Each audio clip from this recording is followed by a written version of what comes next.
Morning, শুভ সকাল। তো সকাল সকাল এই সকাল বলতে এখন 10:30 বাজে। ওই দেখো 10:30 বাজে, পায়ের দিকে পুজো দিচ্ছে আর আমি রান্না বসিয়েছি।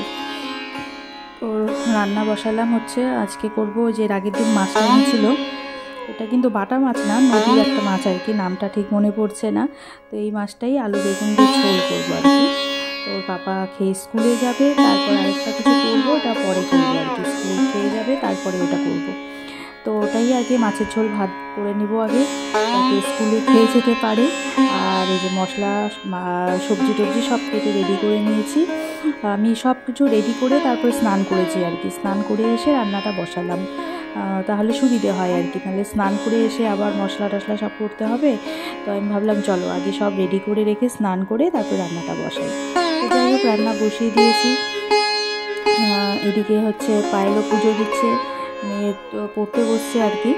আর এই তো তারপর আজকে যাব একটু ডাক্তারের কাছে যাব আর কি, মেয়েকে নিয়ে। তো যাব রাত্রিবেলায় যাব। তো আর এর আগের দিন না এসে এনেছিল ওর পাপা, ও লাউ আর মাছের মাথা এনেছিল যে খণ্ডভাবে। তো এটা কেটে রান্না করতে একটু লেট হয়ে যাবে, ওর জন্য আমি মাছের ঝোলটা এখন করলাম। আর লাউটা কেটে রাখবো, রাত্রেবেলায় করবো। রাত্রে বলতে সন্ধেবেলায় করবো আর কি। এটা সন্ধেবেলায় পায়েল আসছিল, পায়েলকে বললাম একটু চা করো, চা খাবো। চা খেয়ে আমি এদিকে লাউটা ধুচ্ছিলাম আর কি। লাউটা ধুয়ে সেদ্ধ বসিয়ে দিয়ে চা খাবো আর কি। একটু তাড়াহুড়ো করছি, কারণ বললাম না একটু ডাক্তারের কাছে যাবো। তো ওই দেখো লাউটা সেদ্ধও বসিয়ে দিয়েছি আমি। 6:30 বাজে আর কি। আমি যাবো 8:30টার দিকে।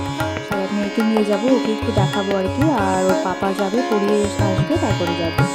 আর মায়ের দিকে সন্ধ্যা দিচ্ছিল, বললাম না ঠিক সন্ধ্যেবেলায় আর কি। তো আগেই চা খাচ্ছি এখন। তো হিয়াও আসছে অনেকক্ষণ হয়, তো ওর জন্যই বললাম।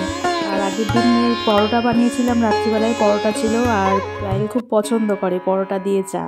আমি চলো পরোটাও আছে, একটু চা বানাও, চা খাই একসাথে। আর ভালো লাগে একসাথে সবাই মিলে বসে চা খেতে। একা তো রোজই খাই, তো একসাথে বসে আমার ভীষণ ভালো লাগে। শুভ সন্ধ্যা। আমরা এখন চা খাওয়া। তুমি খাও এটা, খাও এটা। দাঁড়াও দাঁড়াও খা এটা, খা।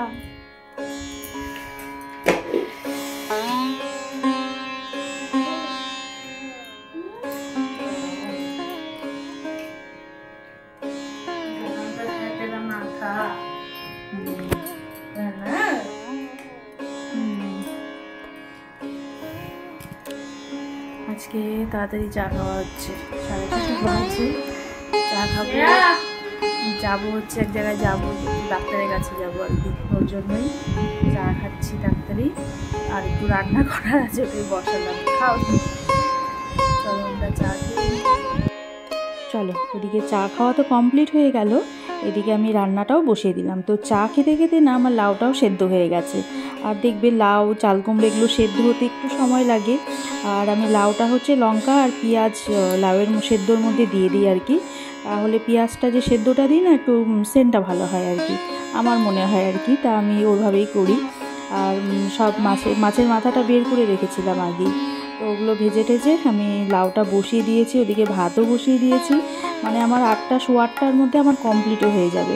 ওদিকেও পাপার একটু টাইম থাকবে বলে আমি ওদিকে উপরে গিয়ে পাখির বাসনও সব মেজে রাখবো। আমরাও নামবো, তখন ওর পাপাও চলে আসবে। আর মেয়েকে নিয়ে যাব, আবার একটু যাবো ওর ফটো তুলতে হবে। ওর এবার রেজিস্ট্রেশন আছে, তো ওর জন্য ব্ল্যাক অ্যান্ড হোয়াইটের ফটো লাগবে আর কি। তো ওর ফটোটাও তুলতে হবে। তো ভাবছি চলো একবার স্কুল ড্রেসটাও নিয়ে গেছি, পরিয়ে ছবিটাও তুলে নিব। আর এদিকে ডাক্তারটাও দেখানো হয়ে যাবে। তো আমাদের এখানেই যাবো আর কি। ওদিকে আলু ভাজবো আর কি মেয়ের জন্য। তো শ্রেয়া আবার কি বলো তো, এই মাছের মাথা, মাছের তেল এগুলো একদমই খায় না, একদমই পছন্দ করে না। তো ওর জন্য একটু আলু ভাজা করব, মাছের ঝোল তো আছেই। আর আগের দিন পনিরের সবজিটাও আছে ওর জন্য। তো যাই হোক এদিকে চলে আসছি। বেশি ভিড় ছিল না, এখানে নাকি খুব ভিড় হয় ডাক্তারের এখানে। হোমিওপ্যাথি খুব ভিড় হয়, কোনো দিন আসিনি, এবার আজকে ফার্স্ট এখানে গিয়েছি আর কি। খুব ভিড় হয়, কিন্তু আজকে একটু ভিড়টা কম ছিল, ওই জন্য তাড়াতাড়ি হয়ে গেছে আর কি। আমি বসেছিলাম আর ওর পাপা হচ্ছে ওকে নিয়ে গিয়েছিলো আর কি ফটোটা তোলাতে, আর আমি এখানে লাইনে বসেছিলাম আর কি। নাম লেখা ছিল কিন্তু আজকে নামের ব্যাপার ছিল না আর কি, যে আগে আসছে তাকেই দিচ্ছিলো আর কি। তো যাই হোক ভালো হয়েছে, ভিড়টাও কম, বসে আছি, একটু গরমটাও একটু কম ছিল তখন, ওর জন্যই আর কি। লোকে মানে 3 জন ছিল আর কি, 3 জনের পরেই আমরা ঢুকবো এরকম। তো লাস্ট যে ঢুকলো তারপরে আমি ওকে ফোন করলাম যে আসো এখন আমরা ঢুকবো। তো ওরাও আসলো, চলো ডাক্তার দেখানো কমপ্লিট। তো মেয়ের প্রজেক্টের জন্য কিছু জিনিস নেওয়ার ছিল বইয়ের দোকান থেকে, ওগুলোই সব নিচ্ছিলাম আর কি। ওই আঠা, পেপার, আর্ট পেপার, তারপরে প্র্যাকটিক্যাল খাতা, আর্টের পেন, পেন্সিল, তো এগুলো যাবতীয় আর কি প্র্যাকটিক্যালের জন্য ছিল, তো ওগুলোই নিচ্ছিলাম।